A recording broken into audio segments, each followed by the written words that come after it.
네, 이번 시간에는 전자서명 용도로 쓰이는 ECDSA에 대해서 발표해 보겠습니다. 네, 목차는 다음과 같습니다. 네, ECDSA를 설명하기 전에 먼저 ECC부터 개념을 살펴보면 일랩틱 커브, 타원 곡선을 사용한 암호 기술의 총체적인 이름으로 다음과 같은 용도로 사용됩니다. 네, 용도는 여기 밑에 써 있고, 참고로 양자 내성 암호는 아닙니다. ECC는 유한체상에서 정의한 타원 곡선의 수학적 성질을 이용한 암호 기술입니다. 이 타원 곡선이 암호학에 적합한 이유는 실수상에서의 연산과 유한체상에서의 연산이 동일한 수학 법칙이 적용되기 때문이라고 합니다. 그래서 디지털 서명 용도로는 ECDSA라고 쓰이고, 키교환 용도는 ECDH, 일렉틱 커브 DPL만 정도가 있습니다. 네, 그럼 이제 ECDSA는 타원 곡선을 이용한 디지털 서명 알고리즘으로 현재 비트코인에서 사용되고 있습니다. 그리고 RSA 암호 방식에 대한 대안으로 성능이 우수하다고 평가되며 그 지표로 3072비트 RSA와 256비트 ECC의 암호 성능이 동일합니다. 그럼에도 불구하고 이렇게 RSA가 더 이렇게 대중적인 거는 ECC에 대한 특허 문제 때문이라고 합니다.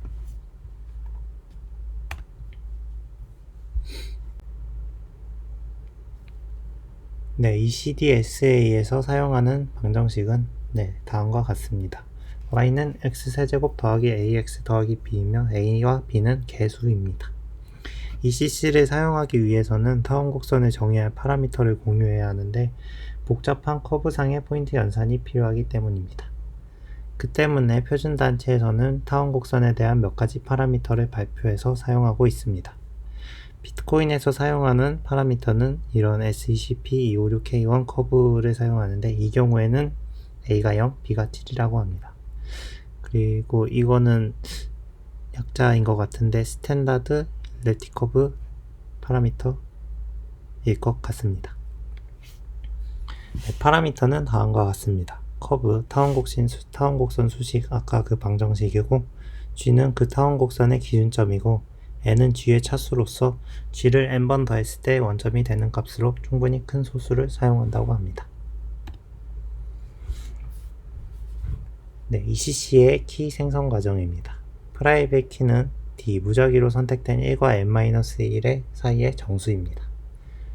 퍼블릭 키, 공개 키는 Q는 Dg로 D 곱하기 G로 타원곡선의 더하기 연산으로 G를 D번 더한 값입니다.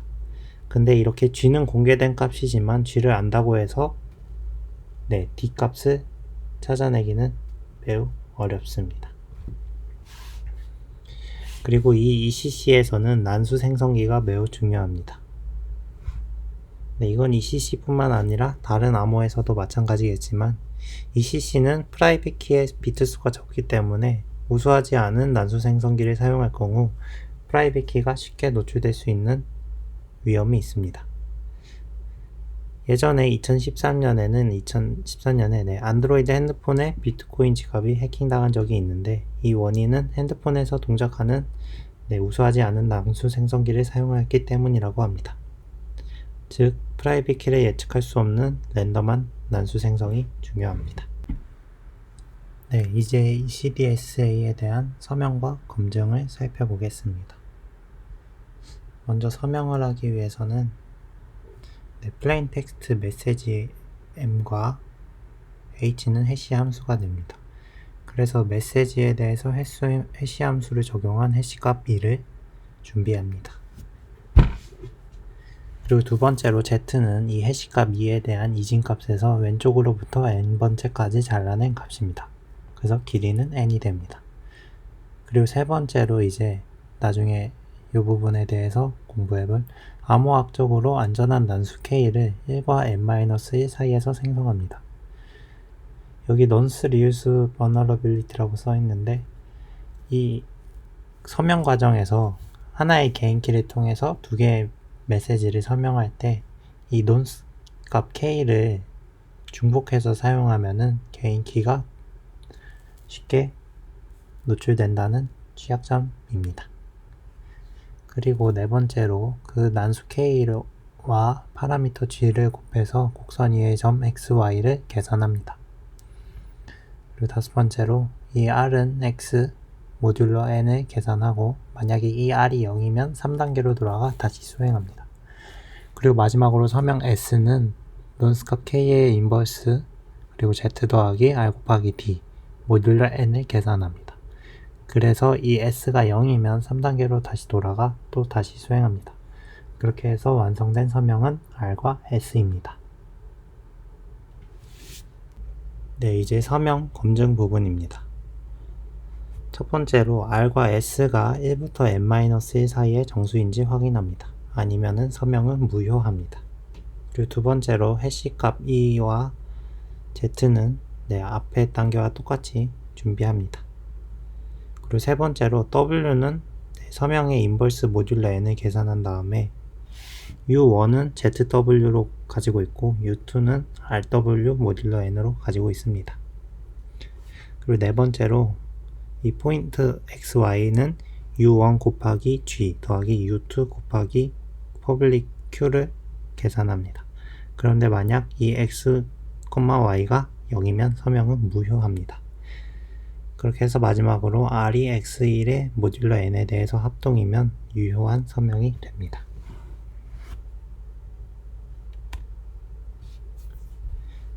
그래서 ECC에 대해서 라이브러리가 오픈소스로 제공이 되는데 주소는 다음과 같고 이렇게 여기를 들어가면은 ECC를 구현하기 위한 함수들이 제공됩니다. 근데 이 메인은 정의되어 있지 않기 때문에 사용자들은 원하는 함수를 호출을 통해서 원하는 암호를 구현할 수 있습니다. 그래서 들어가서 보면은 ecc.c 파일과 ecc.h 헤더 파일이 있는데 C 파일의 맨 위에 보면은 앞서 말씀드린 타원 곡선 파라미터들이 여러 개 정의되어 있습니다. 그래서 이렇게 파라미터들 같은 거를 써가지고 앞에 위에 함수들도 쓰면은 메인을 정의해서 개인키와 공개키쌍을 생성할 수 있습니다. 공개키 변수랑 개인키 변수 서명을 선언한 다음에 우선 키쌍만 생성해 본 모습입니다.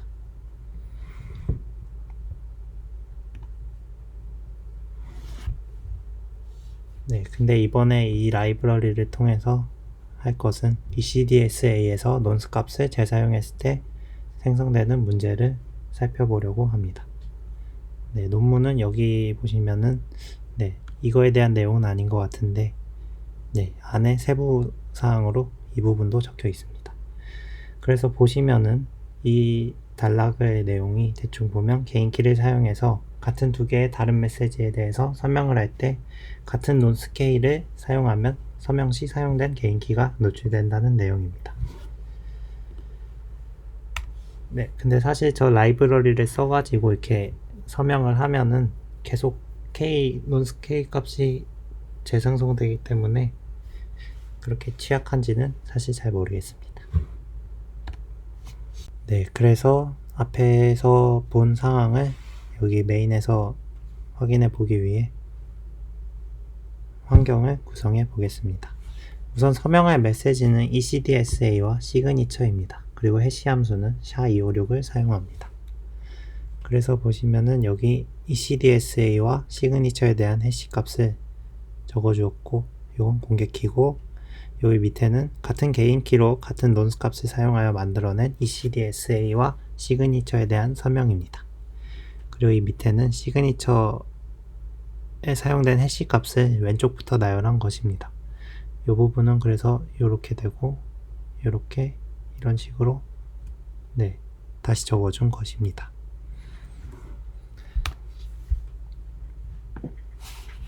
그래서 앞서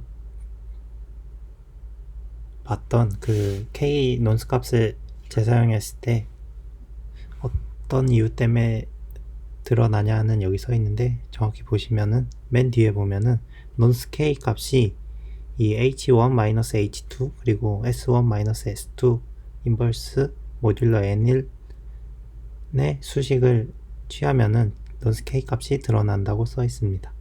그리고 왜 이렇게 하면 이 k 값이 나오냐는 그 앞에 서명하는 그런 수식을 다 대입하면 네, 이게 나옵니다.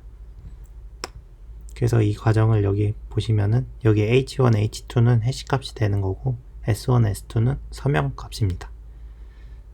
그래서 메인에서 수행해 보면은 네, 이 z2, z1이 아까 그 해시 값을 왼쪽부터 나열한 값이고 먼저 z2랑 z1을 빼고 모듈러 n을 해줍니다. 그리고 템프 z에 가지고 있고 다음 거는 서명값을 빼서 서명값도 템프에 넣어 놓습니다. 그리고 그 서명값 템프를 인버스를 취해줘서 네, 위의 수식을 완료할 준비를 끝냅니다. 그렇게 돼서 마지막 k 값을 구할 수 있는데 이 z2, z-1을 뺀 값과 s2, s-1에 대한 인버스 값을 곱해줘서 다음과 같은 수식을 네, 만듭니다. 그렇게 되면은 nonce 값 k 값이 네, 나오게 됩니다. 그래서 다음과 같습니다. 근데 라이브러리에서 ECDSA에서 서명하는 함수 부분을 살펴보면은 여기 원래 k에 대한 난수를 생성하는 과정이 있는데 서명을 할 때마다 개인키도 바뀌고 서명값, nonce k 값도 바뀌기 때문에 사실 그렇게 취약한 건 아닌 것 같습니다. 그래서 우선 이거 개인키를 찾기 위해서 nonce 값을 고정하기 위해 네, 난수 생성 과정을 주석 처리하고 앞에서 찾은 네, nonce k 값을 고정시켜 주었습니다. 그리고 밑에 쭉 서명하는 과정이 써 있습니다.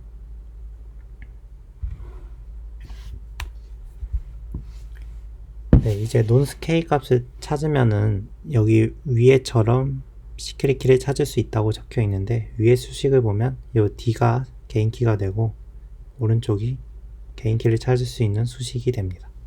그래서 이 수식을 메인에서 계산해 보면은 처음에 서명값과 시크릿 k, nonce k 값을 곱한 뒤 모듈러 n 연산을 해줍니다. 이 뒤에 모듈러 n이 다 붙어있기 때문에 여기도 그냥 다 해줍니다. 그 다음에는 sk-z라고 써있는데 네, 이 z가 해시 값이라고 보시면 됩니다. 그래서 sk와 z를 뺀 다음 모듈러 연산을 해주고 그 다음에 r에 대해서 네, 이 r은 nonce k 값에 따라 다르게 생기는데 저희는 그 nonce k 값을 고정시켰기 때문에 네, 두 가지 서명에서 똑같은 r이 나옵니다. 어쨌든 그 r에 대해서 인버스를 취해주고 마지막 개인키를 찾기 위해서 마지막 수식을 완료해 줄 수 있습니다. 그렇게 되면은 개인키가 네, 출력을 할 수 있습니다. 그래서 저희는 이 다음과 같은 개인키를 가지고